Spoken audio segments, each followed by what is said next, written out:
Guess this is episode 4, and I am sitting with Jeremy Hayes, founder and CEO of Fadeaway Fitness, basketball skill development company.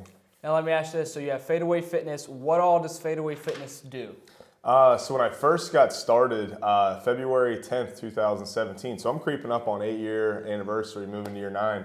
I actually wanted to encompass like a full, well-rounded athlete. So yes, I do basketball and everything is tailored towards basketball, but I didn't want to just narrate it just to basketball. I wanted to have like the fitness, the sports performance training, the speed and agility, the mobility, and make it like a one-stop shop type of deal. So back in 2017, that was the mindset, and I'm like, all right, well, how can I figure out a whole fitness company that specializes in basketball? So that's kind of why I went with like Fadeaway Fitness, the name, versus like Swish or like something that's only tailored to basketball.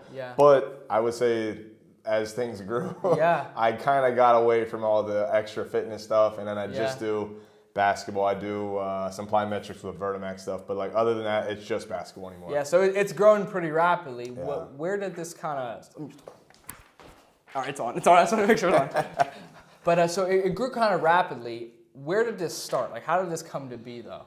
So you started, obviously, in high school, right? Sure. Yeah, I mean, I played, all the way through high school, college. I did a little bit overseas stuff, and it was cool because I always had the mentality of running a basketball business, but you never, I don't know how to do that. I'm not a business guy. So I'm an athlete, and I can specialize in basketball, and I can figure out how to help other people achieve their goals in basketball.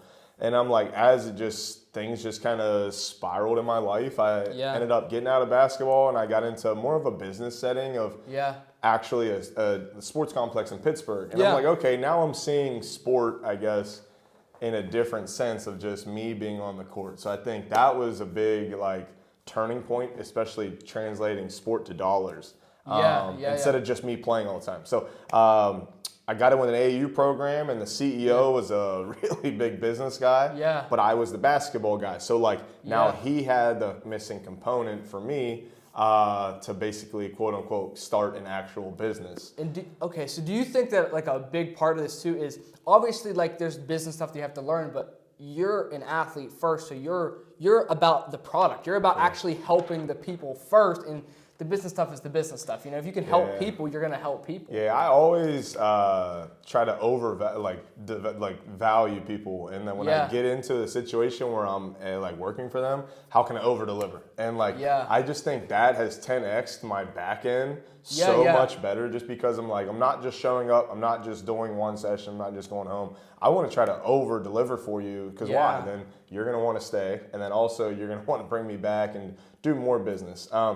But it's just weird how it just snowballed, and just this guy helped me with the business end. I had the basketball end. Now it's once we actually had a business formation, the LLC and all that stuff, then it was okay, well, now it's not saying it's trial and error, because it's you might have a blueprint in mind, and it might not go anywhere remotely close to how you think. But I think it's pivoting. It's not always changing the destination. It's kind of just hey, this didn't work out. Well, let's try something else. This didn't work out, and then keep finding and fine-tuning it until I think you find your niche. And I don't know, I think I found my niche. So something's worked out. Well, it sounds to me too you're talking about going and pivoting. It sounds like the first thing you got to do is you got to go. You have to do things. You can't plan and strategize. You could spend the last 5 years planning and strategizing the app, or you could launch the app and make the app as good as possible. Sure, and I think that's huge too, what you just said. Too many people were thought-driven versus action-driven, and I'm guilty of it too. Everybody is, but it's getting that mindset of, hey, just start, and then kind of build a little momentum, and then go from there. And I think that's the biggest piece that people miss. Even in the industry you're in. All right, well, I want to get in better shape. I want to lose some weight. Yeah. Well, it's so much easier to just sit on the couch and scroll on social media or anything versus hey, actually just go walk today or go be active. And I think that's such a big component of that people miss, is just the action portion. Now, did you get a lot of your action from being a high-level athlete? I mean, obviously, you just got inducted to the Hall of Fame in Juanita, right? Yeah. So you're Hall of Fame, strength conditioning, All-American. Were you always someone that was just on it, or how did that kind of develop over time? I think it was just natural given athlete, and as a kid, and I tell people all the time of the sports that I played, and I played youth soccer, and I think I was just way better than everybody because I was a little bit more athletic. I wasn't gifted at soccer. I was just could run a little faster and stuff. So I think that helped me. But I was also like obsessed, especially basketball. And like, I never got to the point where I was bored. I never ever got to the point where I was like overworked or like burnt out phase. I don't know. I enjoyed working. Enjoyed the process. And like, I just saw myself okay, if I just keep putting more and more time in, I'll naturally get a little bit better and a little bit better. And like the whole Kobe Bryant mentality, hey, wake up at 4 a.m. and you can get so much more in. Now, I didn't wake up at 4 a.m. But I saw, okay, if I can just dedicate more time to my craft as an athlete, I'll just get so much better. Okay, now that, I think discipline and work ethic kind of like transitioned me into the business sense, and how can I figure out a way to work a little bit harder, but also I think now that I'm 8 years full in business now, I was like, how can I just work a little smarter now too? So I think that's a big piece too, is everybody wants to grind. And I think you can't truly succeed if you don't have the grind phase. Yeah. But at the same time, I feel like if you can grind, but work smart, and then just kind of keep stacking those days like that, like you'll have so much success that, I don't know, it's fun to watch it grow, but it's fun to help other people along the way too. Yeah, 100%. And I'm the same way. Like I feel like as someone who's a super committed athlete, like when you've seen how far you can push yourself physically, when you have to sit down and help people, I mean, it's a no-brainer to be able to just take, like when you've seen how hard you can push yourself mentally, like it's just an instant flip to now it's, instead of game days, 24/7's game day. You get to always be in the game. And I think that's big. As I said, I'm a basketball. So if you can't do a drill right, you just kind of keep doing it until you finally get that light bulb click and go off. But kind of like what you said is like, see how far you can push yourself physically and mentally is like, as soon as you get into the weights, and especially even CrossFit, throw time and everything, and see really like what you can kind of overcome and face that adversity, I think that's huge, because then you kind of learn more about who you are as a person than who you are ever was an athlete. And I think how can you develop just good morals and a positive core that's instilled to other people. And I think discipline, hard work is two of the biggest things, like recipe for success. And if you can't, I don't think you can have one without the other. You can work hard, but you cannot be disciplined. Like, or you can be disciplined, but you just maybe don't work as hard. Like, I think you need to have a mixture of both, and then find good people along the way to kind of steer in the right direction. And you said something earlier. You said 8 years, right? Yeah. How important is just like, and like you said, just having good days? Like, how important is consistency? Like, in 8 years, 8 years, you've been doing the same thing. And you've been doing it at a super high level consistently and giving it for 8 years. Like, how important is just like show up, don't quit? Because that's a battle that I've had. Just like it's gonna work if you work. You know what I mean? I would say, discipline and consistency is huge. 8 years is, a long time, but there's people that have been in business 20, 30, 40 years. But like, it's fun watching it grow, I guess, from day one in 2017 till almost fully 8 years next week. And I'm like, man, this is just kind of crazy, because like, okay, when I first started, I'm going to do a couple individual sessions, maybe throughout the course of the week. That was it. Wow. But at that time, it was enough to be full time. Yeah. So I'm like, okay, well, I don't need to have a boss. I don't need to be stuck in like an office somewhere. Like, I can work when I want to work. Like, but that's what I always said too, is like, well, I can be as successful as I want to be, but if I don't work and I don't put forth that time and effort in those days, I'm not going to be successful. So my mentality was like, all right, well, the whole 1% better every day type of deal. And like, how can I impact somebody's life, but how can I push myself to be just a little bit better each day? And like that, like I said, fine tune what works for you. And like, I don't know, I just feel like as time just progressed, I found stuff that worked for me. And then now over deliver for those people on what worked for me. And then, because I think that's a big piece is like, all right, just because I'm incredible ball handler, but that doesn't mean you can't be a great shooter, or you can't have success in other aspects. So it's like, how can we kind of tailor each person to like be the best version of themselves? So 8 years, it's been fun, but I think it's going to change the direction of my business going into year 9. And as things just kind of keep progressing, I'm excited to just, I don't know, watch it grow. And I've had a lot of really good feedback from the community and just support and appreciation. But now as this has grown, like, it's not just the Ohio Valley. It's, so 2024, I was in 6 countries, 32 states. camps and events. And that's kind of where I transitioned my whole business model was instead of just killing myself individual session after individual session, which is it's a great way to make money, but at the same time, it's like, it's very taxing on you and your body. You're trading your time for your money. So it's not an incredible business sustainable model. Yeah. So then as things grew, I just started doing these camps and events, and social media has taken off a little bit. So like me transitioning from all the individuals to like, hey, go to Texas and see 150 kids for a day. That's where I'm like, okay, well, this model works so much better for my time, money, but like also is like I can impact more people. Yeah.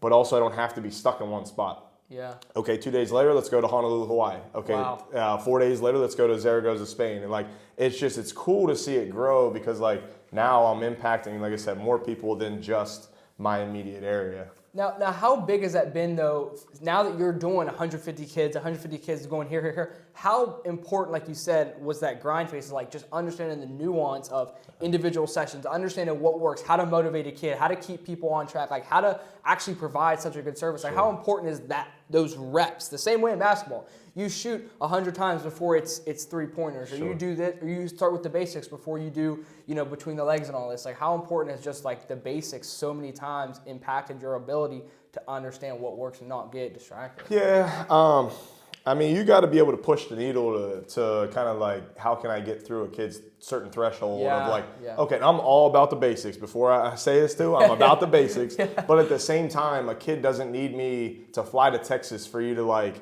hey, shoot a layup 100% properly. Like, you don't need me for that. Yeah. So I think what a lot of people see is I can bring a different avenue of teaching to you. So now when I get to a camp and I don't really know your kids or your athletes, and as we get started, I kind of have like a progression model, which is typically ball handling. How do you handle the basketball? What's your ball control? And then how does that tailor into moving with the basketball? So now I'm working on different footwork patterns and then also your pace and speed. And so I'm judging kind of how you are as an athlete that handles a basketball and how you move before you even do anything, attacking the basket, shooting. So if I can see the progression of these athletes are already really pretty good, pretty skilled. Now I know I can, all right, let's challenge it a little bit. But now I'm like, okay, well, if you struggle with some of like you said, the basic stuff, I'm going to push you, but I'm going to kind of dial it back a little bit and like kind of make sure we're hammering, hey, let's finish off with the correct footwork. Let's work on either hand. Let's work on some things where it's challenging, but you can do it though. Yeah. So I think that's big. But at the same time, you don't need me to fly to Texas to work on just a normal one-handed layup normal. You got other coaches or trainers you can work with that. So I think people see that I bring a certain teaching style and a fun challenge where I can make learning fun and enjoyable, but then I'm also going to put you in competitive settings and make you compete. And I think that's where I think the true progression of the athlete is. So if I got a kid that doesn't have access to a skill yet and we go 1-on-0, so there's no defense, I'm letting you rep out a specific footwork, a specific move, so you can kind of get that down off of no defender. Yeah.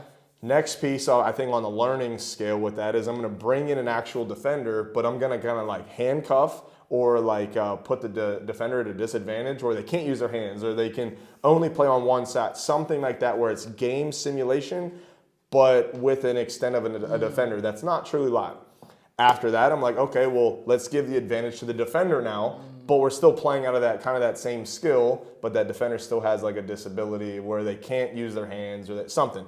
And then after I think the light bulb kind of goes off and the athlete on offense gets a little bit more like game reps and they start to understand it, now just full live, but we're playing out of that same skill. So now they can read one way, they got to counter the other way. And I think just the progression of learning and teaching an athlete, it's so much fun, but it's also, it has its challenges, but it's enjoyable to watch them kind of struggle and face some adversity to then see them have success and then fail, and then see them have success and fail, and then, okay, now I got it, let's go. And I think once they kind of get to that mindset of like, oh, I got it, let's really hammer it now. And I think that's where the kids have so much fun then. Not everybody likes to do skills and drills. I loved it as a kid. I had a blast with it. But everybody likes to play and compete. But you can't put yourself in a game situation if you don't even know how to do the drill yet or a skill yet. So I think there has to be that equal balance of the two, of the skills and drills, and then applying that into the game situation. And I think that's where I think I've had a lot of success. Just the camps and workouts where it's not just, hey, we're just going to go shoot 300 shots today. Okay, well, great. You got to be able to shoot, but then you also got to be able to apply that to a game situation. On the flip side, I can't just go play 1,000 games. Yeah. All right, you can go play game after game, but if you can't shoot, how is that going to help you in a game? Like when you actually have real defense. So I kind of see it from that aspect. You got to be able to do both. You got to be able to teach. You got to be able to break it down, pull the layers back, and then, okay, put them in that adversity situation, let them succeed or let them fail, learn and critique off of it, and then, okay, go from there then. Now, how do you apply this? So obviously at the end of the day, we understand, like, you as a coach, the goal is to be in the game. Like you're at the practice, you're at the gym because you want to, on game day, be the best. Like the goal is not to be skills and drills. The goal is to be the best player. So I guess in something like a camp, how do you incorporate that full style into a camp that you do? Yeah, I mean, that's, I guess, the biggest challenge is because one-on-one setting, I'm only working with you. Yeah. That's great. As soon as you get to a camp, now let's just say there's not 150 for one session, but let's just say 2 sessions, we'll break it down half and half, it's 75-75. Yeah. You're working with 75 athletes at once. So a lot of times I'll have other coaches at baskets and they're kind of reiterating what I'm teaching. So it's more of like a show and go. I'm going to show you what to do, teach you what to do, demonstrate what to do, you go do it now. So that's a kicker because every athlete is learning the same thing. Every athlete's doing the same thing. But also it's like, well, what if you have like a true center that's not a point guard? And you got to be able to distinguish different skills. So you got to be good enough of like incorporating skills for everybody, whether that be footwork, ball handling, shooting, how you move. But then you also got to make it like positionless and then also add stuff to help each position. So being able to teach to multiple positions can get dicey. Being able to teach different skill levels can get dicey. But I think I've always done a really good job of like being able to pair people together the right way, being able to adapt and adjust. Hey, those 2 athletes, let's try something a little bit different off of the same-ish skill. And I think that's been big. But like I said, if you're in a small group or an individual setting, so much easier because all your attention is on that one or 2 athletes, something like that. But when it gets to a camp, it gets harder just because there's more kids. But I think that becomes the discipline of the athletes, the discipline of the coaching staff of, hey, we're hammering this, let's work on this right now. And I don't know, I find it a fun challenge to get kids involved and ingested into what we're doing and then see them rep it out and see them fail and then see them fight to get that success.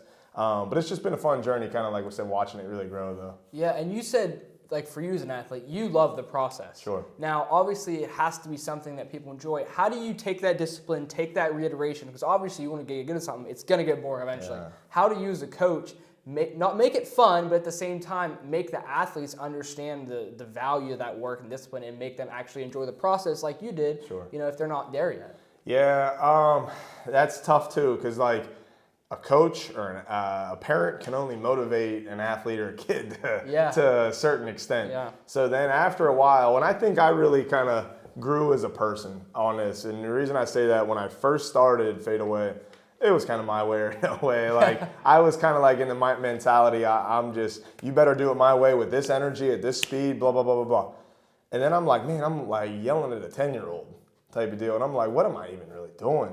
The kid ain't having fun. The kid don't even want to be here because it's like the parents just basically pushing it to me as a babysitting gig. And I'm like, okay, so now that was impacting, I guess, my, not mental, but like now all of a sudden I'm going home and I'm giving these athletes 100% of me, and then I'm getting home and I'm like dead tired. I'm giving my family or the people I actually care about 25-30% of me. And I'm like, that was, I think, a hard transition for me at the beginning. So I'm like, how could I make this more enjoyable for the athletes? How can I make this more enjoyable for me? And and not say that I don't care, because I 100% care. But it got to the point where I'm not invested in all the mistakes as much anymore. Kids are gonna mess up. I'm gonna mess up. You're gonna everybody's gonna make mistakes, sure. But I think it's like, okay, well, let's make learning a little bit more fun. But it's got to be like more of a lighthearted environment. Because why? Okay, well, there's pressures for kids. Yeah. School. As soon as you get to a game or competition, now your coach is yelling. Yeah. Plus, you got the parents in the stands screaming. And I wanted to make this almost like a safe safe environment for the kids to make mistakes. Yeah. So I think that was a big kicker, especially for me, is like, okay, well, kids are going to mess up. All right, now let's take that mess up and talk to him. Hey, little Johnny, this is what you did. This is what you could have did different or better. And then they do it again, they mess up again. They're like, okay, now let's try it this way. And then they mess up again, try it this way. And then I think a huge teaching point is film.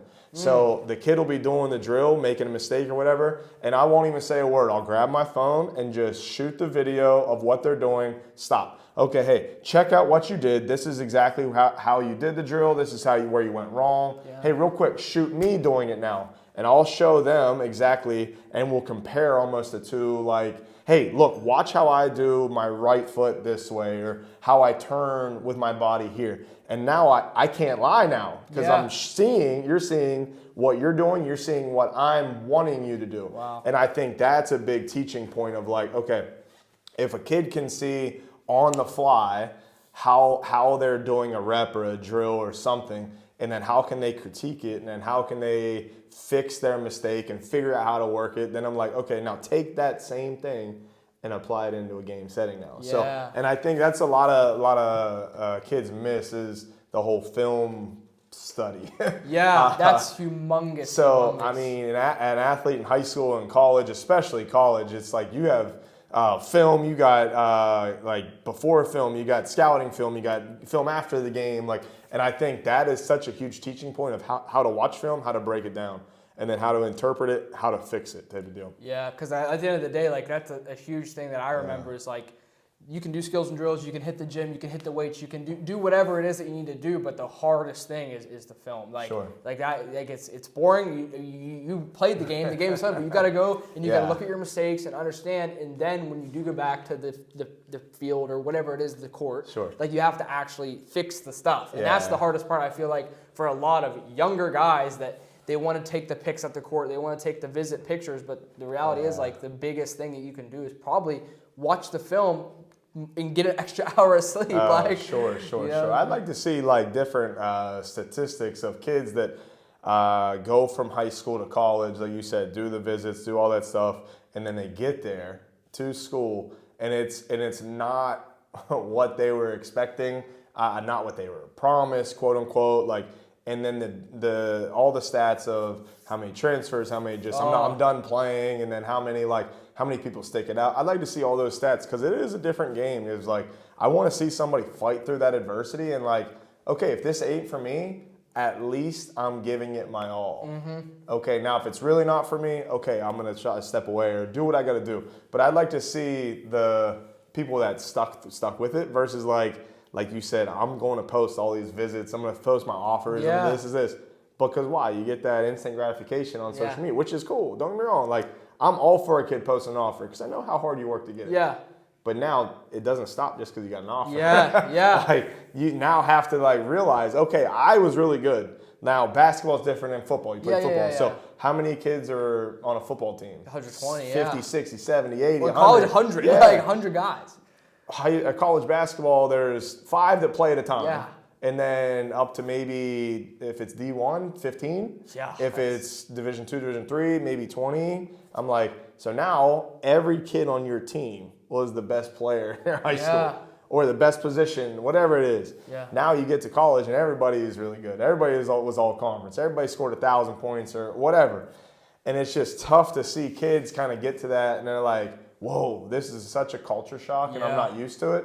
But like, I feel like you gotta like, your work ethic has to match your dreams and goals type of deal. So like, you got D1 dreams, you better have a D1 work ethic. And if one ain't jiving, you better find a different route. I think that's a hard reality for some kids to face. And I'll be in your corner to support you whatever direction and step you want to go. But I also want to provide my pros, cons, and 2 cents. And that this is what I see. I've been through it. I did a high school, college, a little bit of pro. Now I'm teaching it as a profession. And this is what I see. It's up to you to make a decision. So I want you to kind of figure out your niche, your route, what might be best for you. I'm just going to give you my pros and cons, but ultimately it's your life. Like, I can't ever tell somebody what to do with their life. Like, but if somebody goes and tries it, I'm like, hey, I'm going to back you 100%. How can we navigate this and have success kind of your whole journey and career until you're done playing? Okay, great. But I think the reality that some people have that like false hope, or it's tough, especially seeing the high school athlete trying to transition to the college, because I always said it's a big jump from 8th grade to high school. Big jump. Okay. So now, but if you play freshman, that's not as big of a jump from 8th grade to JV or 8th grade to varsity. Okay. If you go straight to varsity, you're playing against grown men. Like, that's a different side of things. You might be 14. That guy with a beard might be 18, 19 in high school. That's a big gap. And then I think the next bigger gap is from high school to college. Because now it doesn't matter whether you're a freshman or a senior. You're lumped all together. Yeah. And I think that's such a hard reality check for somebody who's big man on campus and then gets to whatever school they go to, and they might not have the success, they might not get everything they, like you said, promised or whatever, but like, it's got to be, hey, how can I work towards this? Not, I expect this and it doesn't happen and I'm just shut down. So I'd like to see some kids not even be guided better, because like, I feel like there's people in everybody's corner, but like, I listen to the right people, discipline yourself, and like, hey, it's okay to give up a little bit if you really want to play in college. I don't have to go to a party every weekend. I don't have to go eat fast food every day, every other day. Starbucks, like, I don't need a $7 coffee every morning or whatever. Like, I feel like some people try to just get that immediate gratification now, and in the long run it might hurt them. And I think that, like, if you could give up a little bit while you're in that grind phase and then figure out a way to make it work, I think those people, because they learn that work ethic, they developed a sense of pride and, hey, I'm going to work for what I get. I don't want to just get there and be like given something. I want to earn it. And I think that's huge for especially the younger athlete trying to transition to college. And then even now, college, hey, I'm done playing. What do I do with my life? And I think that's hard, because it's like, I'd like to see how many athletes truly can call their college coach or AAU director or whatever and like have an actual genuine conversation when I'm not really doing anything for you anymore. Wow, yeah, that's humongous. Like, especially in college, it's a pretty transactional relationship. I mean, it's so business driven in today's world with the NIL and being paid to play, and then turn to, here's the transfer portal. Oh, I don't like my situation, I'm out. Like, that's hard. I think you gotta have the right people around you. And I feel like that's such a missing component, is what post-athletic the like syndrome, something like that for athletes. You go your entire life of working out, training, competing, this, and then one day it just stops. It's literally a hole, because I mean, and a lot of athletes, like, and the best thing for me about having a podcast or having this is like, you have to have an outlet, because your when your identity becomes what you can do on the court, and now you like just have nothing to do, like, it's hard for a lot of guys. And also at the same time, when they make that decision to go to college, maybe they are going to a college where they don't even have their non-basketball any idea of what they might want to do if it's not basketball. And I was in the same boat. And when I go to college and I get on campus, and I was the same as you. I had the work ethic, but it was like, when you start realizing, like, okay, where's some other places I could put this work ethic? Am I going to get a better return? But at the same time, too, like, let's say, you know what I mean, you sit down with somebody that's in the NFL or whatever it is and be like, do I really want this? You know what I mean? I think that's a lot of conversations. They'll get there and be like, oh, I'm used to hitting the gym 3 days a week, and now it's 8 hours a day, film. I'm getting the same guy on my visit that was telling me I'm the man just F-bombed me and told me to get off the field and all this stuff. And I feel like that's hard on all the kids. Yeah, I think that's tough, because it's like you go, like I said, your whole life of working, and now you finally got it. And let's just say maybe it's not what you expect. And I think that just does a lot on a person's mentality, physically, spiritually, emotionally. And I just think there's a lot of a lot of damage can be done. And it's just like, I think it takes one coach to pull the spectrum. One coach to like make me hate the sport that I loved, or one coach to be like, thank you for believing in me. And that's all I think that's a big part of like what I do now is like, I just want my athletes to know, whatever direction you want to go, I'm going to help you and support you and kind of guide you and just like, hey, I actually care for you more as like an actual person than yes, you as an athlete. Yeah, I have a business. I get paid. I do this. Great. But I actually truly care about the people I work with. Like I want the most for you, because then at the end of the day, basketball stops. Okay, I'm very fortunate in my career. I'm still able to play basketball, teach basketball. My whole life is revolved around basketball. So I never like miss that piece of, hey, I'm just done. It just stopped. It's over. So now, I'm luckily able to continue my craft. But I'm like, I see so many others that like the second that they're done, now you go work in an office or you go do something and you just like don't truly love. Yeah. And then you get into this rut and the next 30 years goes by and I'm just like, whoa, I don't want that for you. Now, if it's phenomenal for you, great. Hey, we'll back you. But like, I want you to truly enjoy your life and enjoy what you're doing. Because like, if you don't enjoy what you're doing, it's going to be just a long journey ahead of you. And I want you to, figure out what your niche is, figure out how to monetize it, figure out a way to make money, figure out a way to enjoy your life, travel, see the world, and then have a family and all that stuff. That's so true. Yeah. Like, that's the same boat for me. Like, when I had started doing some personal training and fitness, and I love it. And when I thought about maybe not doing fitness, it was like, I didn't love it. You know what I mean? It's such a true thing. And I will say, too, like, when you talked about the athlete more than the person, right? Like, I used to go and train with Jeremy and play basketball. We used to do plyos.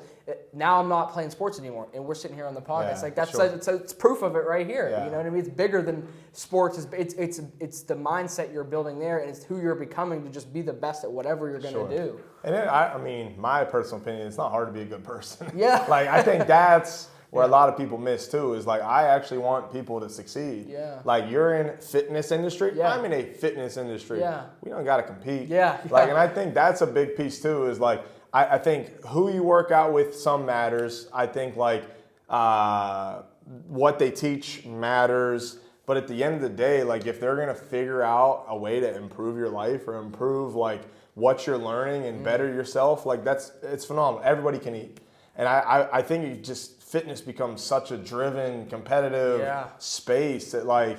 Hey, there's enough for everybody, but like, it's business. I get it. Yeah. But like, I don't know. And I think I had a hard time. I know a lot of people have a hard time with that. But I'm like, all right, well, I'm in a different like position now. And I think going through it all, I'm not trying to just be locked in one set gym for the next 35 years and just doing the same competitive drive of competing with everybody else.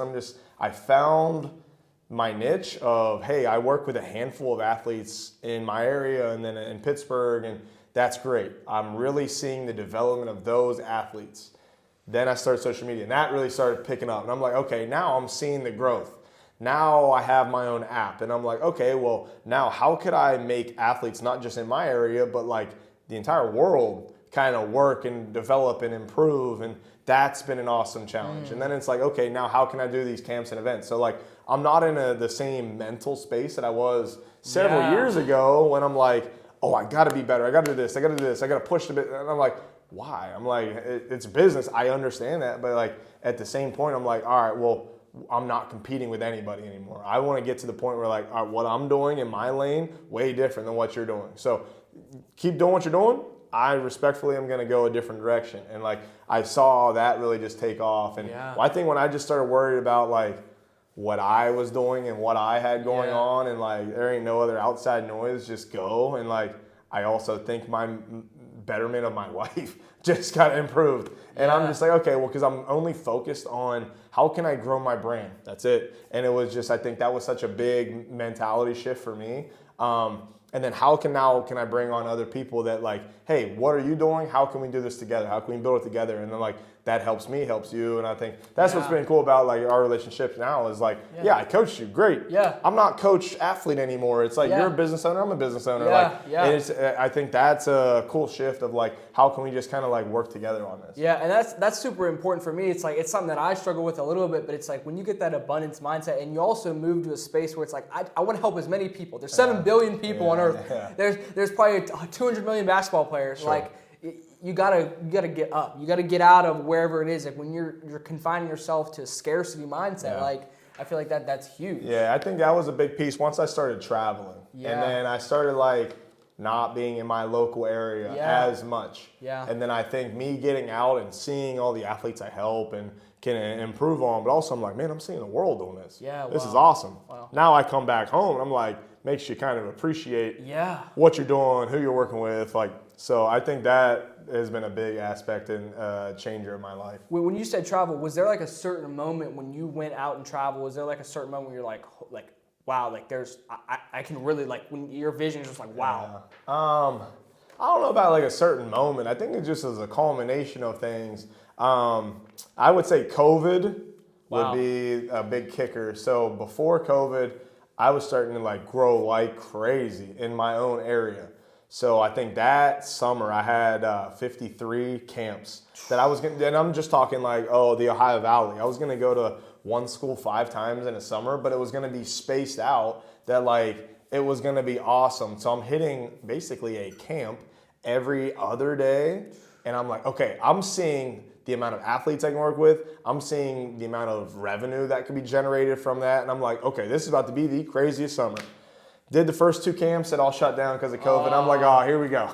So now it's like, it was a different shift. I was like, okay, well, everybody's got to adapt. Like, so then I started doing these videos online, and I called it the Beat the Trainer Challenge. And I posted a video of me doing some ball handling drill, time it, and social media started to take off. Wow. So before that, I always had the mindset, well, one, I got to get bigger online. Yeah. So at that time, I probably 2,000, maybe 3,000 followers on Instagram. Yeah. Now, I understand it's Instagram, it's social media, it's not a real thing, but it's just a number. Yeah. But I'm like, okay, well, if I can figure out how to just get more eyes and more traffic to what I'm doing, I'm like, that would be huge for me and my brand. Yeah. So then I started doing these videos, no thought that it would ever take off, kind of like what it did. Yeah.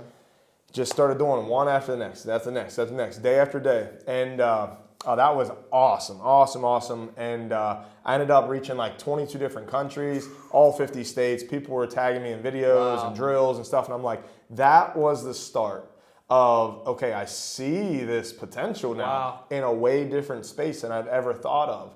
So then next thing, I'm like, okay, I need to figure out a way to grow on socials and get bigger and get more eyes and attraction.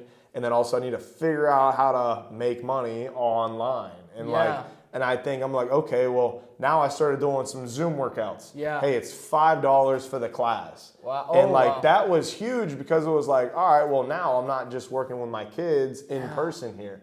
So now I'm like, okay, I'm seeing, hey, I can be wherever I want in the entire world now, schedule a class, and then now I actually still have to do it though. Now I'm figuring out, hey, that's making money online, but I'm still providing a quote unquote service. So then as it grew, social media grew, and I'm like, okay, now more and more people are following me. That's great. Next piece, COVID starts to slowly open back up. Well, then at that point, socials were already growing. Now things are opening back up. You can travel more, you can fly a little bit with masks, all that stuff. And like now, because I have access to more people, hey, I would love for you to come to Montana. I'd love for you to figure out a way to get to Jersey. And then just because I had access to more people. So now I'm in that mindset of like, oh, all right, yeah, cool, let's try it. So I would go and do a camp, and typically how that would run would be like, they would cover flights and hotel, and then like, we would do like a 50-50 partnership. I don't know, we're figuring it out.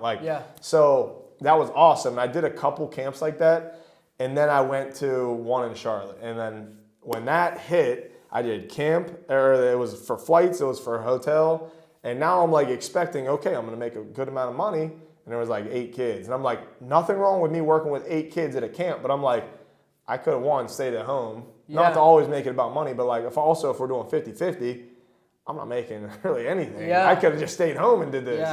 So then after that, as everything kept building and building and building, I'm like, all right, well, it's getting a little bit too big. So I changed everything to now just straight event fees type of deal. So now when I go, it's flights, hotels, it's event fee, and I already know what I'm gonna make. Anything after that, gravy. But I'm like, that was a part where I'm like, okay, well, it was a culmination of fight through COVID, get a little bit bigger, figure out a way to like find your niche, people reach out to you, and then I'm like, all right, but also I started promoting about it too. So when more and more people are saying, hey, so-and-so's just did a camp here, I'd love to have him and try to figure out something then they reach out and then start that whole process again. So that was big. I would say after COVID, so that would be what, 2021, 2020, 2021, something like that. And then as it grew, 2022 was the kicker. That was, I ended up doing like 35 like traveling camps that year. And I'm like, okay, that's already a lot of camps. Yeah. Fast forward to 2023, I did 87. Now I'm like, okay, I kind of see the momentum. I see the growth of it.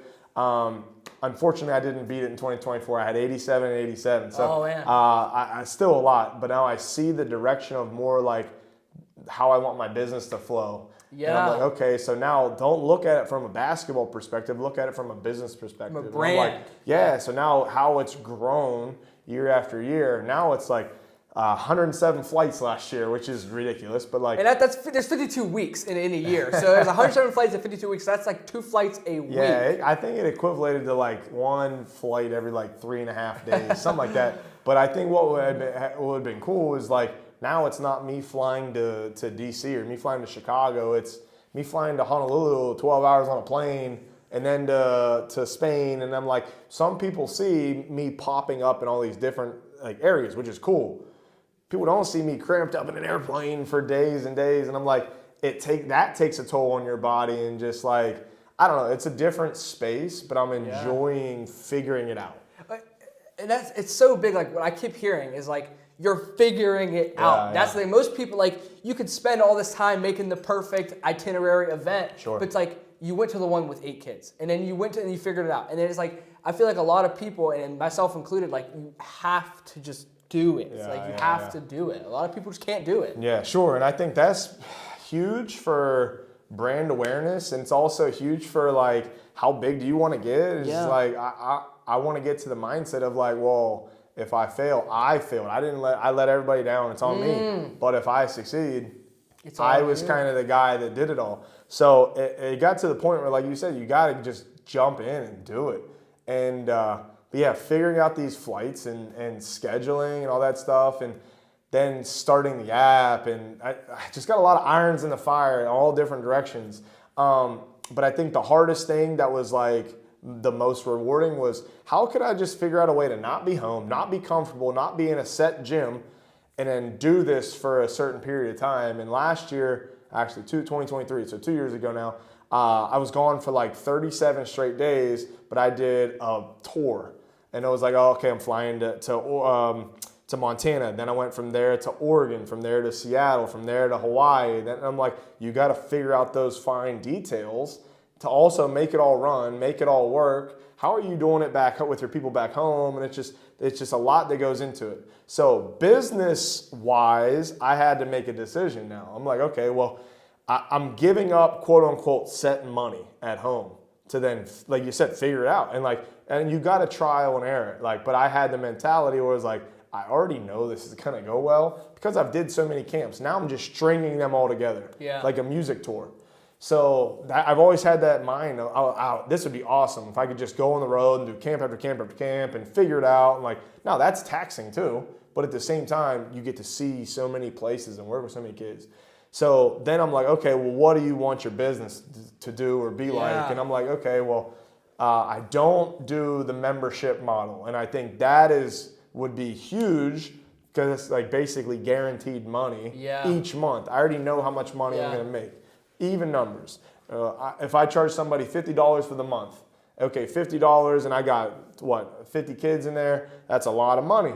Okay, I know I'm generating that much money per month.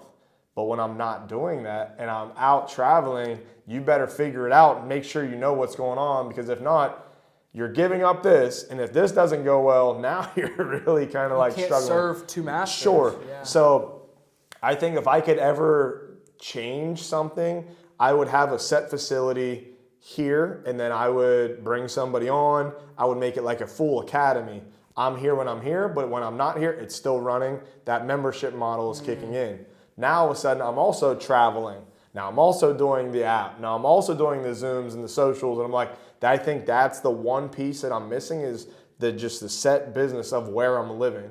Because if I could do that, then I'm like, all right, well, I'm hitting all target models for me.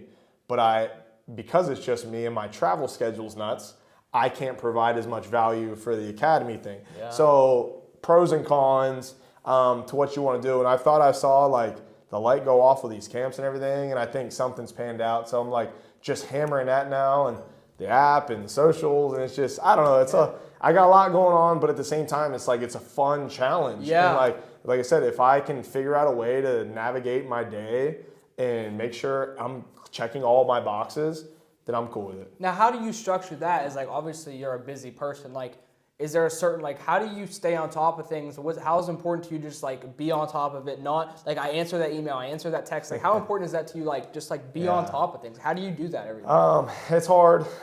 Yeah. Some days I think it's challenging because I feel like I'm always on. I'm always clicking. I'm always, even if I go to a game, I just feel like, you know, who's watching you, who's doing what. And I'm like, I just kind of like enjoy my downtime. But when it's downtime, is it really? Because then, okay, you got to edit a video, you got to post a video, you got to get back to your emails and DMs and this and that. And I'm like, sometimes it's just like, I don't want to do it. You know, I mean, not to be in that mindset, but at the same time, I'm like, I'll get to it when I get to it. But I want to enjoy my life too. Yeah. I'm not degrading my life just to appease everybody else. I want to just make sure my mentality and everything is still sane because of the volume of stuff. Yeah. Like I said, the amount of messages and notifications, even just like the amount of times your phone just dings next to you and you just pick it up. No followers and I get pick it up, set it up. And I'm like, just the time we've been sitting here is ridiculous. And I'm like, that's cool to me. Because it's like at one time, I'm like, I prayed for that. Yeah. All right, well, now it's like figure out how to navigate it now that it's happening to me. And I'm like, I don't know. It's a weird challenge because it's like social media is not real life. Yeah. But could it turn into for the camps and the events? So it's like I always have to kind of like be checking. I kind of always got to be posting and providing new valuable content. How can I engage my followers to like still want to work with me? How can I get my new followers to then, hey, purchase an app, and then, hey, you want to do Zoom sessions?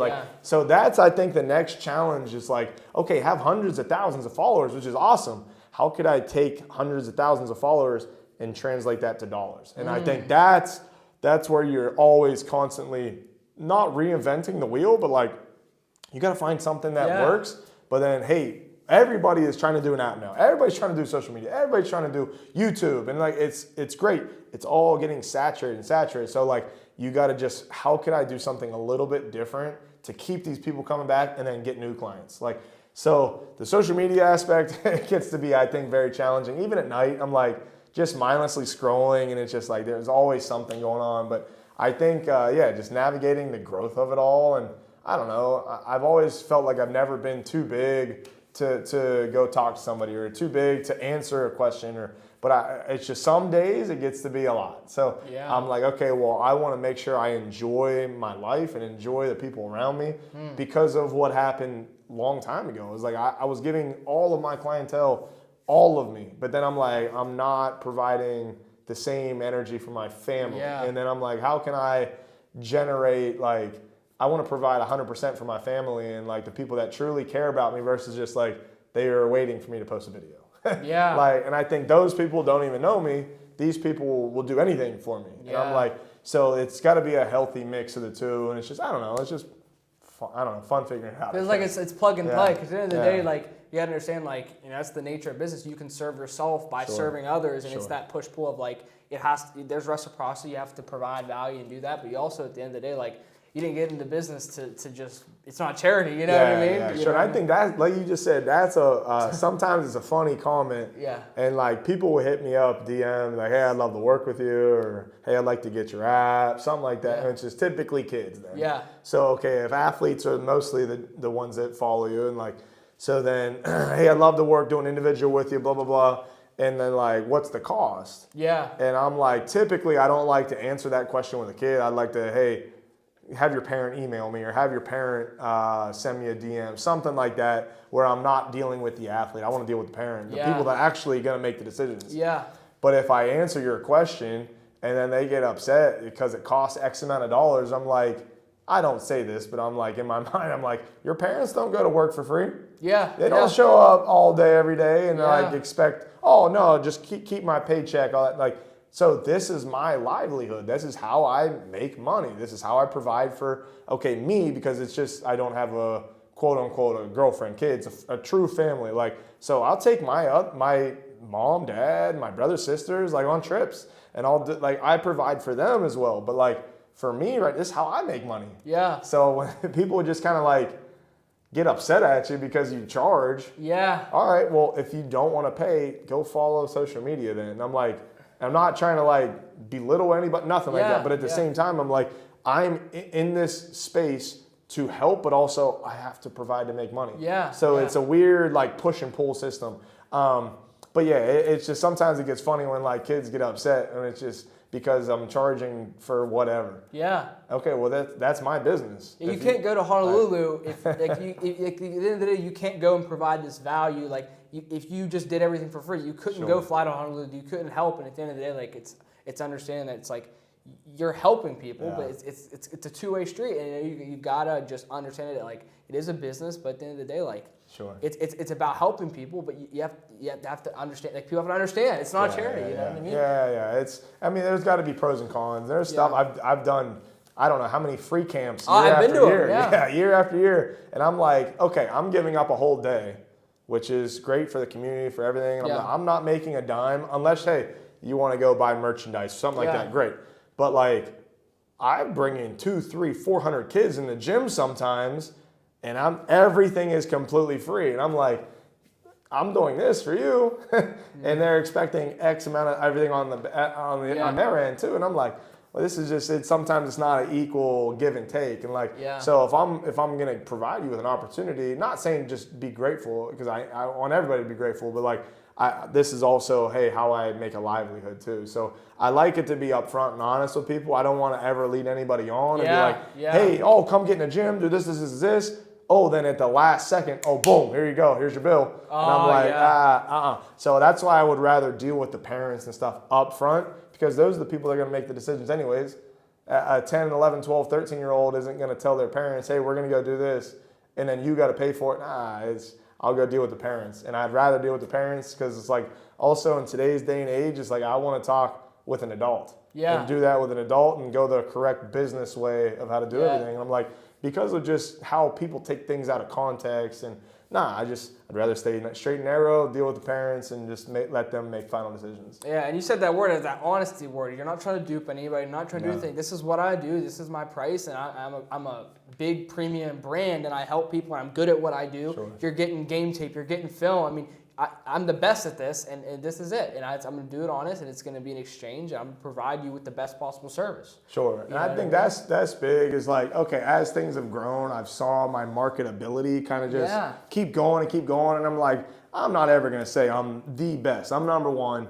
But like, I'm one of the top trainers in the whole world right now, which is awesome. Awesome to say. And like, I give people an option. Hey, this is what I have to offer. If you choose to go a different direction, okay, like no love lost. I've had people come in the gym, leave me, go work with somebody else, hit me up again, come work with me, and then leave me again, go work with this other guy, and then come back. And I'm like, okay, hey, at the end of the day, like I can't like have any hard feelings. You were gonna do whatever you want to do anyways. Yeah. But at the same time, I can't let this impact my business. Yeah. So like, go back to the money thing. Okay, well, if I'm figuring out a way to make money, why would I ever just keep saying no? Now I'm gonna be broke. So you got to figure out a way. Hey, this is my morals. This is what I stick to. If this doesn't truly align with what you want, there's all these other avenues. And if you want to come back, great. But you already know up front, this is how I run the workouts. This is the value I'm going to provide. This is everything you're getting for the dollar that you're exchanging then. So I want to be, like I said, as upfront and honest as possible. And then, hey, it's up to you. You're going to do what's best for you and your athlete anyways. So, but I'm telling you and laying it out, hey, if you work with me, this is kind of what I have to offer type of deal. Yeah, and you said that word values. Like, what are some of those principles that you've had that have like really helped you just like stay consistent? Yeah. Discipline, like I said, from my work ethic and when I was a kid and an athlete, and I'm like, I think that had been big moving into my college years. Next piece I would say, which a lot of people don't know, is I majored in early childhood education to be a teacher. Oh, wow. Now I'm teaching. I'm just not in a school system teaching social studies, science, all that stuff. But early childhood ed is pre-K to fourth. So now I'm like figuring out, how do you keep kids engaged with what you're doing, your time management, patience would probably be the number one.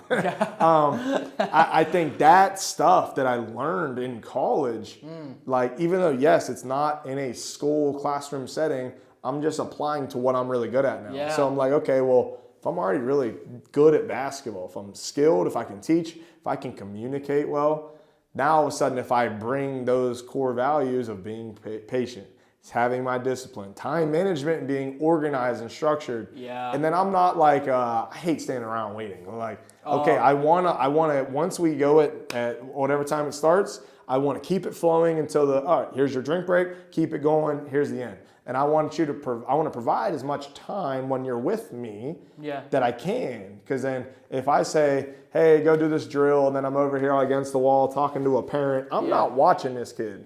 I'm not watching that group. Now I'm more, in my mind, if a parent is looking at me, I'm more worried about me and my interaction with this parent than me with their athlete or group or whatever. So I feel like I've always been really brand aware of like, and that's why I said I'm always on, always clicking, because I'm like, all it takes is one time for somebody to maybe see something or take it out of context or something for them to have a bad experience and never want to come back. I'm like, okay, well, how could I keep these athletes engaged? And then if I see a parent looking at that kid over there, that's their son or daughter, I'm like, how could I figure out a way, okay, I got to make sure I go see every kid and then interact with them and make sure they're having fun, but also learning and providing that value to where they see themselves, hey, I'm getting better, I'm learning, I'm struggling a little bit, but I'm figuring out a way to make it like a truly a better, enjoyable process.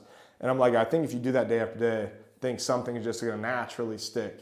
And okay, now kids want to learn, they want to get better. And then like I said, the parents will do whatever they want for their kids already. Now to a certain extent.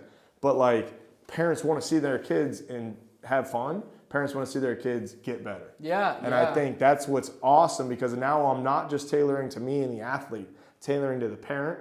And then now who also benefits is the coaches. So that's why I always enjoyed about what I do versus let me go coach a game. Because if I pull your kid out, you're going to be upset. Kids are not going to have fun. Parents and everybody's going to be screaming and booing. Like, that just doesn't sound appealing to me. But in my mind, I'm like, the athlete enjoys it, the parents enjoy it, the coaches like it. Now I provided a value for more than just one person. I don't know. That's we're good. Just make sure. So that's sometimes where it gets dicey, where I'm like, all right, well, I found my niche and I found my lane of skill development, and I want to stay with it. I don't want to venture out too far from it. Like, never really wanted to get into coaching and just and I know a lot of my friends, even that'll do skill development, then they'll start an AAU club, then they'll coach high school out of the side. And I'm like, to me, great for you, great. But I'm like, for me, I'd be trying to do way too much. And I just don't feel like, for skill development wise, I'd be providing as much value then. That's huge for me too, because if someone is like really struggled to just like be consistent, especially like being in college too, it's like, well, if I'm gonna be in college, I gotta do something that's gonna help me. I want to do exercise physiology. I want to do something. You gotta pick what you want to do, right? And it's the same thing like a restaurant. You said like, you gotta make sure that the food's good. Like if someone comes in and you serve them a horrible dish one time, they're not coming back to the restaurant. And it's the same thing with like a service. Like they don't know if you're having a bad day. They don't know if you got to give, like you said, you got to at least appear 100%, appear whatever, because it's every single interaction. Like, the best thing I've ever heard is like, if you could only get more business from one customer and only word of mouth, like how would you treat them? And I'd say like that's huge. It's like you got to be super, super on it. You got to have good food and you got to have good service. You just got to have a good product at the end of the day that people want to, I guess, indulge into or provide or buy something to get them to keep coming back, but also your best client is the one that's going to go tell their friend or tell somebody else. And I think word of mouth is huge. Like the Super Bowl is this week, and I'm like, all right, people are going to pay millions and millions for an ad. Why? There's so many people to watch. That's great. I'm not going to watch an ad and be like, oh, let me go just do this. But if I know somebody that has already went and had a hip replacement or whatever, hey, how was your like, how'd your surgery go? How was the doctor? How was it? Now I'm already asking you who've already been through it. Okay, now that helps me make up my decision for what I want to do. So like, I see it as word of mouth is huge. It's free. That's big. Merchandise for me is big because it's like a wearable billboard. That's awesome. Then I'm like, okay, social media, once again, free. So I'm like, I've never paid, and I've been so happy for myself, and that I've never paid a cent for marketing or advertising because I'm like, have never needed to. Yeah. And that's where I'm like, okay, well, I don't need to go pay thousands and thousands of money. What if that never translates or turns into anything? So I see it as, hey, if I can go and provide the best value to that person, and then they have a friend that has an athlete, now I work with them, and then they tell somebody else, and I'm like, okay, that snowball effect is real then. Yeah, and that's super true, because like for any business, your advertising spend is always going to go up, but the only thing that you can ever do that's the only compounding vehicle for business is word of mouth. Sure. It's 2, 4, 8, 16, 32. There's nothing else that can do that, and that's just back to product, and it's literally the only exponential business thing. And I think that's been super big for you, because it's like, even I remember when I would go as an athlete, like you'd go and you have some trainers that are basically babysitters. Sure. You have some places you go and it's just like they don't care. They're not an image of what they preach. They're a fitness trainer and they're out of shape. Like it's like when I remember when I'd go with you, we'd be on it, we'd be getting it, it would be on and that's how I am. It's like we're on it, we're here, we're focused, and then we're done. Okay, we can talk. You know what I mean? Yeah. And I've also tried to pride myself in even a cell phone.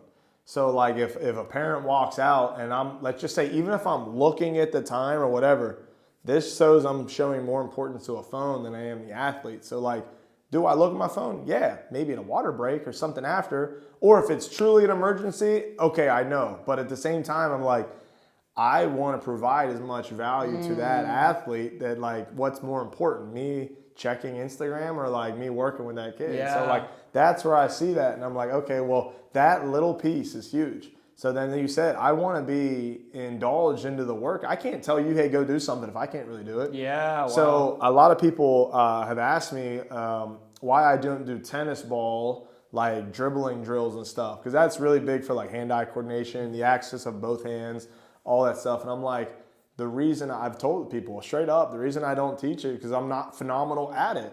So I can do something to a certain extent with a tennis ball and dribble and this and that, but I'm like, if I can't do it and teach it and show it 100%, why do I expect a little 8-year-old to be able to get it? And then, oh, you messed up. Now I'm yelling at you. No. Like, I always thought, well, if I can't do something 100%, or like, I'm not just going to say, hey, teach it, just go do it, put my arms across and just like, now I'm, what are you doing? Like, I want to be able to show and demonstrate. And I think that's a big piece too, is I'm still relatively young. I'm still in pretty good shape. And like, I go to a camp and like, hey, I tell them this is exactly this drill, blah, blah, blah, blah, blah. You guys got it? And then either yes, and if it's a no, either way, I'm going to demonstrate it for you now. So I'm going to go half speed, still teaching it, demonstrate it at 3/4 speed. Oh, now watch, this is how it's done. Boom, go.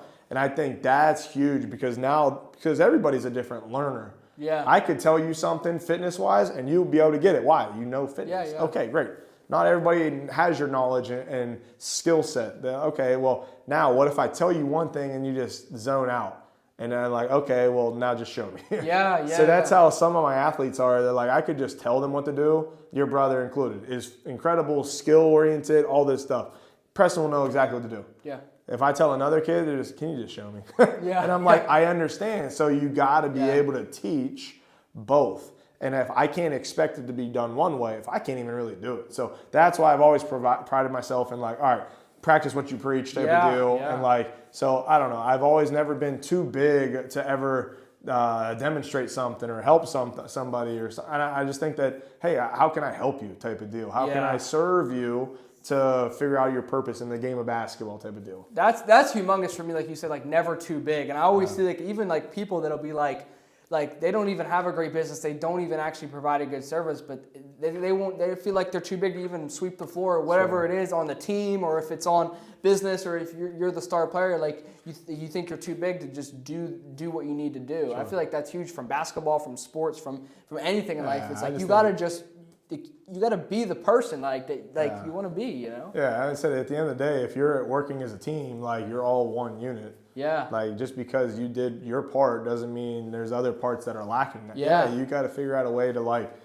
hey, if somebody's struggling, hey, go pick them up and help them, and then how can you work together? Like, so I don't know. That's what I've always. I can do the laundry. I can get the garbage. Hey, if I have to, I'll clean the toilets. All that stuff. Do what you got to do, because at the end of the day, it's an image. Yeah. Okay. Well, if you come in the gym and there's stuff everywhere, bottles everywhere, like. People aren't going to have a phenomenal enjoyment of an experience. And I'm like, okay, well, how could I make sure the place is clean? How can I sanitize? How can I make it warm and welcoming for like, yeah, I want you to come back. I want you to enjoy what you're doing. Because then that's only going to hurt my business if you just go and do something elsewhere. So like, how can I get people to come in? How can I get them to keep coming back? How can I have them bring their friends?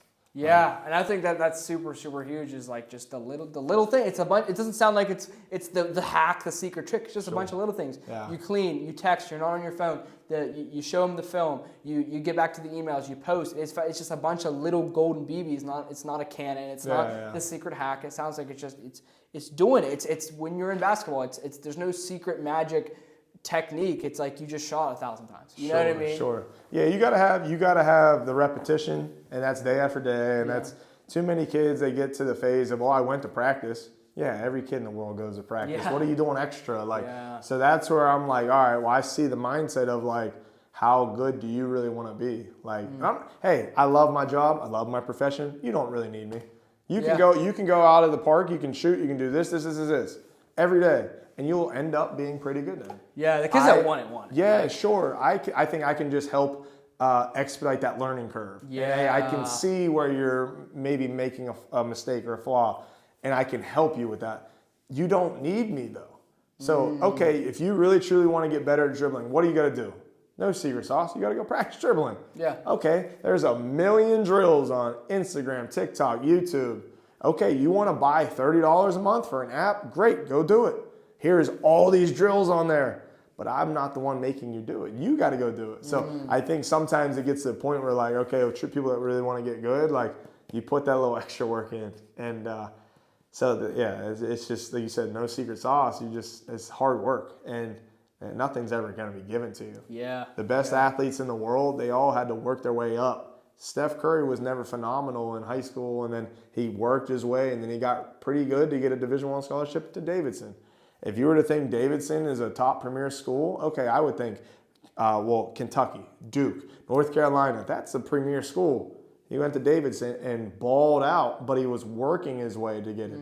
6'1", going against guys 6'8", 6'9", wow. And now gets in the NBA, faces a little bit of adversity. Now he's just working his way. All right, you don't think he doesn't practice after practice? Yeah. He doesn't think he shoots 500-600 shots a day? Yeah. Well, I think it was Tony Robbins did an interview, and he shot X amount of shots per day for a year, and it equivalated to like 1.5 million shots for then Steph Curry to make 3,000 some shots in a game, like in his career. So I'm like, you're shooting over 1 million plus shots to make 3,000. He's the all-time greatest shooter ever. Yeah. But he practices so much more than he played in the game. And I'm like, you got to practice for those moments. So when kids get to I went to practice, I'm done. Yeah. Everybody went to practice. Yeah. Great. What else are you doing? What's your screen time on Huddle on Instagram? I think that's humongous. You know what I mean? So I see tendencies of where I think kids can be really good. I see tendencies of like, I just don't think you really work hard enough. What is when you watch like somebody? What is that like? Oh, he's got it. Like what is there certain things that, like when you see like, oh yeah, he's good. Like he's good. Yeah, I think the way they approach things. Yeah. So you show up a little bit early, you're stretching, you're getting loose. Now, especially basketball wise, so a lot of times kids just, all right, I want to be Curry. Shoot. Everyone wants to be Curry, man. Shoot threes. The first thing you do, all right, well, stretch, take your time, get yourself loose, prepared for what you're about to do. Now I go get into their ball handling segment, or I'm getting into form shooting. I'm working on my repetition to make what I'm doing in the game perfect. So I'm working on my reps to work my way back, and then I'm getting into different pull-ups and stuff, and just see how they approach when somebody else isn't telling them what to do. It's great. I'm a trainer. I can tell you exactly what to do. Do this, this, this, this. Yeah, but until you do it on your own. Yeah. So I see the way you approach things. I see Yeah. your discipline, but it can't be a one-time thing. Yeah. It's got to be the day after day. So just Alexis Bordas is one of my really good clients. She's going to Division I. Even Lala Woods. Lala Woods going to Division I. The way they approach workouts, the way they approach the game, the way they approach each day, yes, it is a job. Mm-hmm. You're going to go play at the highest level. So you better be disciplined and detailed on what you're going to do. Exactly. So some of these kids that see, hey, I'm going to be really good. I'm going to put a lot of time and effort into it. They see the value of doing the small things. So like you said, the way you approach everything, I'm lifting. All right, I got to show up and I got to lift at a D1 mentality then. I got to study at a D1 mentality. And I think sometimes that gets lost in the sauce of like, all right, well, you know, I went to practice. Yeah. And I think, you know, all right, everybody, all right, I shot a couple of shots. All right, well, your shot was just like at a park, just messing around. I'm like, you're not truly like being locked in and focused as you would in a game. So like, especially those two kids, like you can just see the mentality, but it wasn't last year. It was when they were 4th, 5th, 6th, 7th grade. You could kind of see, hey, they wanted to be really good. Yeah. And you want to see them put the time and effort in, and they're doing that. They're backing up what they're I guess, quote unquote, saying, but they're not even saying it. It was just, they're showing you how good they want to be. So I think stuff like that is just little things of like, even they ask questions. Like that's a big thing too. Yeah, it's like you go to a camp and I'm 150 kids and one kid, hey, how can I get better at my ball handling? Or how could and they're asking how to actually get better. Which kid do you think I want to work with out of that 150? Yeah. That one kid that just is asking, hey, how can I actually improve? Everybody else is just there then at that point. Like, so they actively seek advice. They actively seek, how can I better myself? And like seeing those kids want it makes me want to help them more. Yeah. Like, so it's a fun gig because like once you start to see that little light bulb flicker a little bit, I'm like, all right, they got it. Keep hammering and fine tuning it. Boom, let's go. So yeah, is that your favorite part? Like, what do you think is that your favorite part about having the trainers? Like watching the light bulb go off on kids and they just really get it and just like start to understand like I can do it. You know what I mean? Like, yes, but also to see them fight through the failure, I think is big too. So I'll go back to Lala again now, just because of like she's facing the worst piece of adversity she's ever had to deal with. Division I, she's going to be really, really good, tore ACL at the end of last summer. So now that is a complete different setback of what you have to go through. So I'm like, to see somebody like that is like, okay, well, everything was going great. I'm riding this curve up and now I'm down and I'm up. And there's just that constant battle of good days, bad days, good days, bad days. But you can see she's stacking those days and eventually like things are on the up and up. So that's, I think, the most rewarding part is like to see kids go through that struggle and adversity. And you never want to see anybody fail, like when you see something happen like that and then they fight for what they really want, I think that's the most rewarding part is like watching their journey figure out how to better themselves. That's the same thing for me. Like even with like the weight loss, it's like the transformation of entrepreneurship, the transformation of weight loss, the transformation of athletics. It's like just like seeing the world in a way where it's like that accountability you put on yourself, it's on me and I made it happen. If I fail, it's my fault. But when I succeed, it's my fault, like you said. Yeah. You know, I think that's huge. But just to see kids kind of go for what they want and actually go for it. Like, and not just like once you hit a little setback, I feel like you go one of two ways. You could shut down and say, woe is me, and the world hates me, or you could fight for really what you want. And I think seeing kids have success is awesome. You post an offer, I'll be the first one to retweet it, do whatever you want me to do. But at the same time, I'm like, to see kids fight for what they want, even when they don't get it, and keep going. Yeah. And I'm like, I think that to me is like you're building just such a well-rounded person versus like, I want you to be really good in athletics. I also want you to be a really good person outside of athletics. So like, I think that stuff, that mentality of like I'm doing something day after day and I'm fighting for what I want, like you're just, like I said, you're building those good habits. And I would say for me as an athlete, like the keep going part is so huge because like I never really had any crazy setbacks as an athlete. I never really had anything crazy. The only setbacks I've ever had has been outside of athletics, and like I don't know what I want to do with my life. I don't know, do I change my like college or whatever it is. It's like the keep going part. It might, maybe you don't have a setback, but it's like you have to just go. Like you have to keep going. You have to do it. Like it transfers. It absolutely transfers, and you're so right with that. And that's it's so weird because like kids want something, and then they don't know what to do with their life, and it's just so weird because like some of these kids are 17, 18, low 20s, and I'm like, I know people 30, 40, 50, 60 that still don't know what they want to do with their life, and I'm like, I don't know, and that's why I just enjoy each day type of deal, and that's why I try not to get too wrapped up in that end goal, because like to me, I don't really have an end goal. I just enjoy what I'm doing. Yeah. All right. Well, if I'm enjoying what I'm doing, okay, I have a new goal, but not a certain spot where I'm like, oh, if I hit this, done.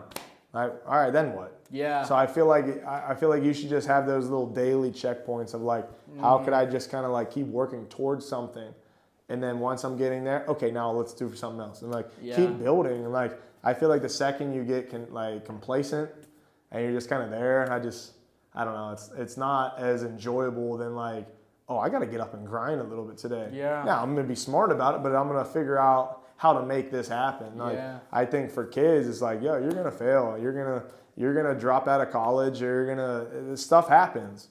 All right, figure out what you want to do, and then start to work towards it. And then if that doesn't happen, pivot in a different direction and work towards that. Like, and I think just not stopping and just having the right people and the right mindset. Like, I think that's huge. How big is the people for you? Because that's been some of the hardest part for me is like, especially being in an area where there's not a lot of people who like are really about like just genuine success. Like, how did you keep it mentally to understand like, I know what I want? Like, how big is the environment for you? Like, how do you stay? Yeah, staying grounded I think is huge. Yeah. But then also like the people you have around you. I mean, the cliche setting, if there's 5 millionaires around in your circle, you could be the sixth type of deal. Like if there's 5 alcoholics in your circle, you could be the sixth. I'm like, I think yes, eventually like you got to surround yourself with the right people. I think I try to have different little support groups.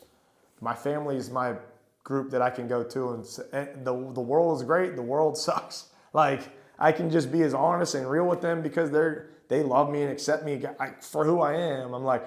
So I'm always going to have my true support system as my family.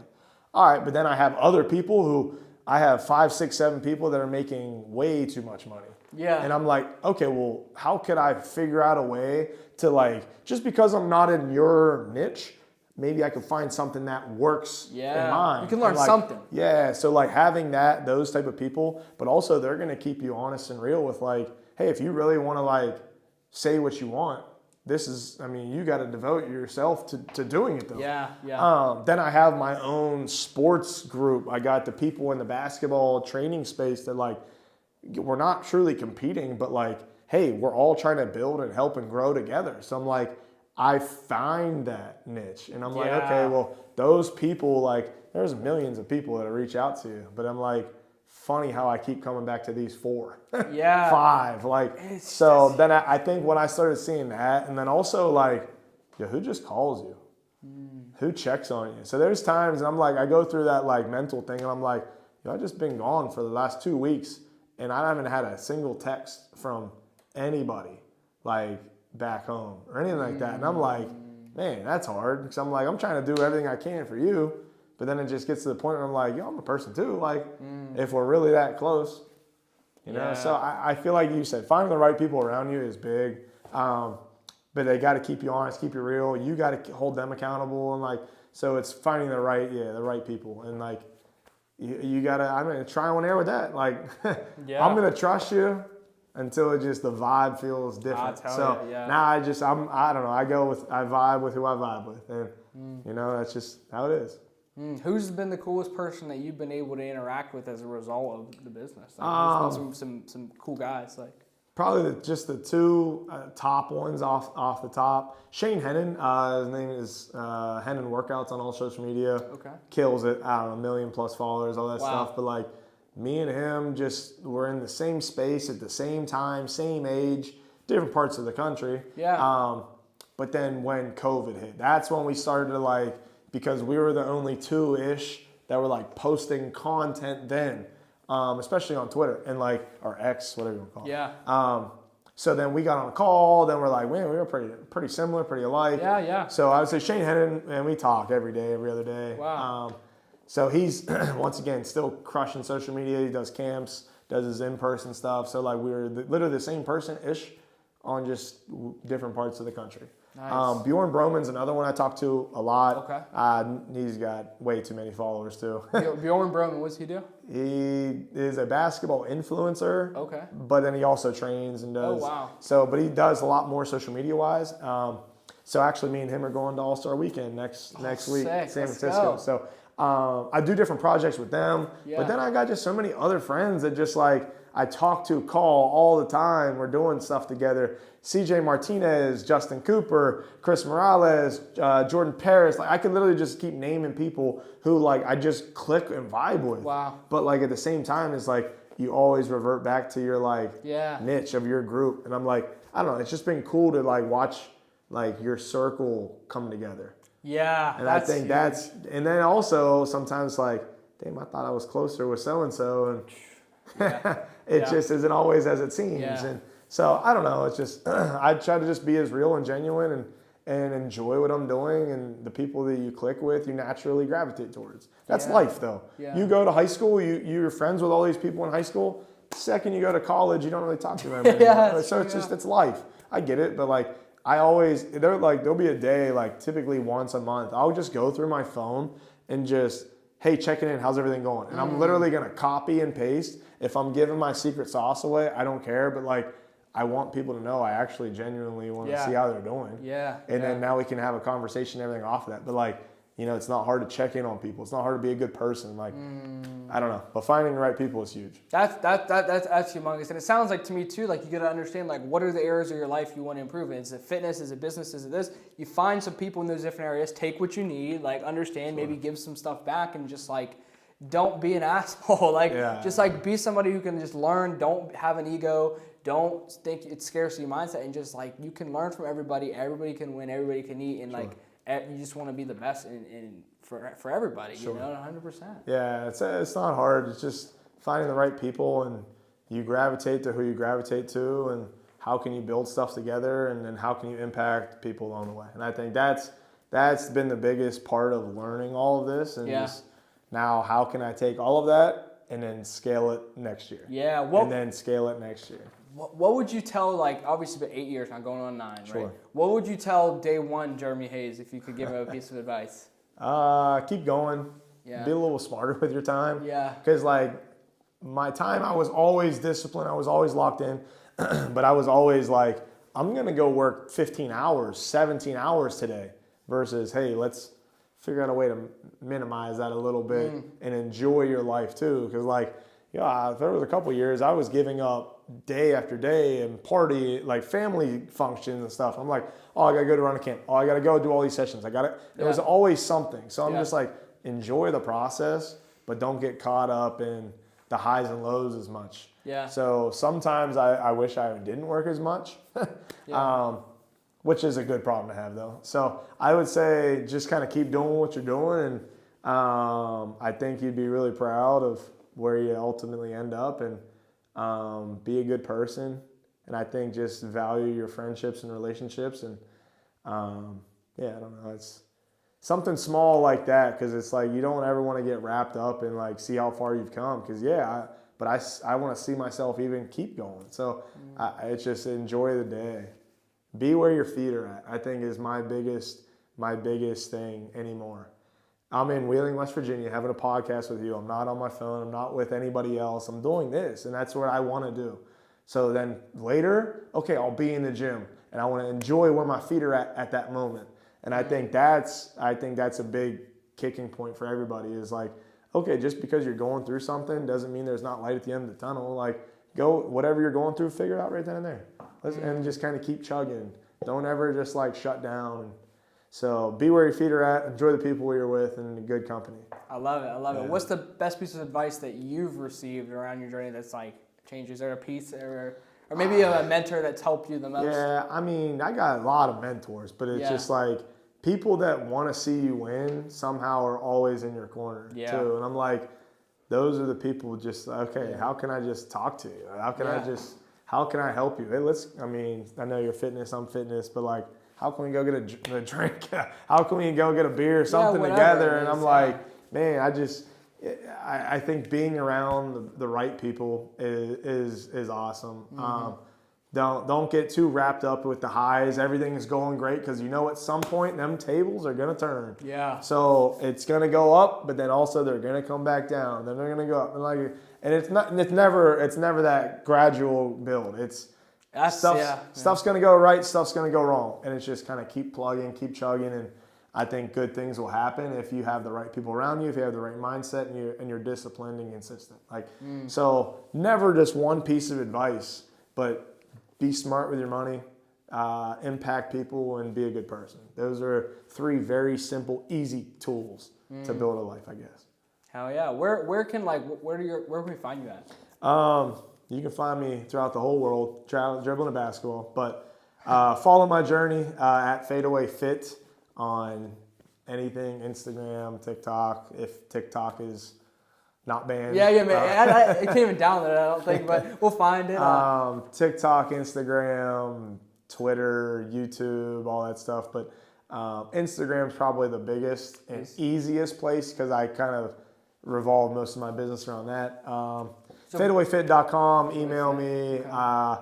If you're looking to get better at basketball, follow those videos. You can subscribe to my app for a fee, but provide it with a value. Yeah, so we can go to Instagram, Fadeaway Fit, at Fadeaway Fit. At Fadeaway Fit. And then we go to the website, and then if we want to go to the app, in the Instagram, there's a link we can go to? Links takes you straight to the Fade app. Okay. And there's 3 different membership options, month to month, year to year, or a one-time lifetime fee. And then all the work is really on me. So I provide probably way too many drills and exercises, but at the same time, I want to provide new content to people who have been on it for forever. But then also, if you're subscribing now, you got 800, 900 plus drills and videos and breakdowns. Yeah. So it's just always continue to provide value. All right. Well, I think we provided some value today. Thank you. Riley, Jeremy. Let's go. Fit. Let's go. Let's go. Let's get it. Let's go. That was good. What I got to